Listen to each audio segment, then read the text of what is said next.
everyone, welcome back. Let me start this video by saying, on the brink of this century, a movement aiming to reduce the negative effects of the fossil fuel energy industry was sparked.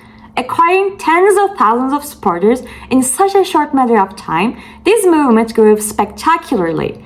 Eventually, the movement made a push for the development of new, more renewable and greener plastic alternatives, paving the way for the discovery of better technologies. As a result, renowned scientist groups from all over the world began working to contribute to the green plastic movement. They aimed to reduce the need for fossil fuel-based products by replacing them with their plant-based alternatives. Well, that is what we are set to uncover today. While discovering how plant-based alternatives are produced, we'll look into the ways of modifying and implementing them in the future. Now, get seated, as it is time to begin. Firstly, let's see the difference between the production of traditional plastic and its eco-friendly version. Traditional plastic is made of natural gas, oil, or other crude resources. By using the refining method, ethanol and propane are obtained from those resources.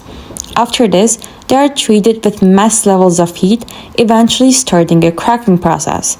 This process ends up with the formulation of two final products, ethylene and propylene. Finally, these two materials are combined or processed in other ways to end up with various types of polymers. However, to produce the greener alternative, a completely different raw material called cellulose is used. To begin, mass amounts of cellulose are obtained from different plant species, and eventually, this cellulose is used as a substitute for the normally fossil fuel-based method. Not only is this greener method less toxic, but it also harms the environment less and is a significantly lower cost. With such chemical interventions made to the process, eco-friendly alternatives can be generated relatively quickly. Thanks to the tremendous amount of effort put into this sector, the efficiency acquired to process biodegradable materials makes us believe that the green revolution in the plastic production industry is coming closer day by day. Apart from the actions taken to come up with better source materials for plastic,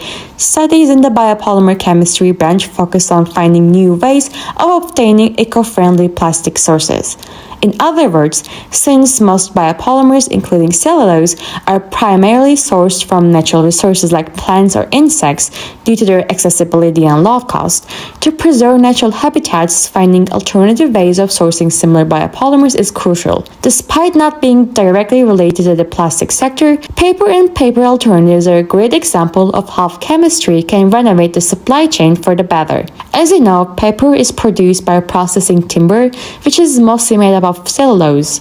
Therefore, each year, millions of trees are cut to produce paper. Trying to find a substitute for paper to stop the disastrous environmental consequences of lumbering, researchers came up with the idea of utilizing different materials to produce paper-like products. Through their attempts, they revealed that the best substitutes for trees and paper production are other natural products like bamboo, hemp, mulberry, cotton, and cork. You might think that replacing a natural resource to stop the deterioration of habitats with other natural resources sounds like a bad idea. However, using those alternatives actually presents a more sustainable solution, because they offer various advantages over tree-based paper products. For example, most of them grow significantly faster than trees or need less water and pesticides for cultivation. Furthermore, stone was also discovered to be a feasible substitute for paper production.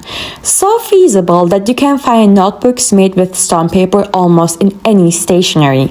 With the ever-evolving tools at the hands of scientists and society's route heading towards a sustainable future, we hope that fossil fuel-based plastic will become obsolete.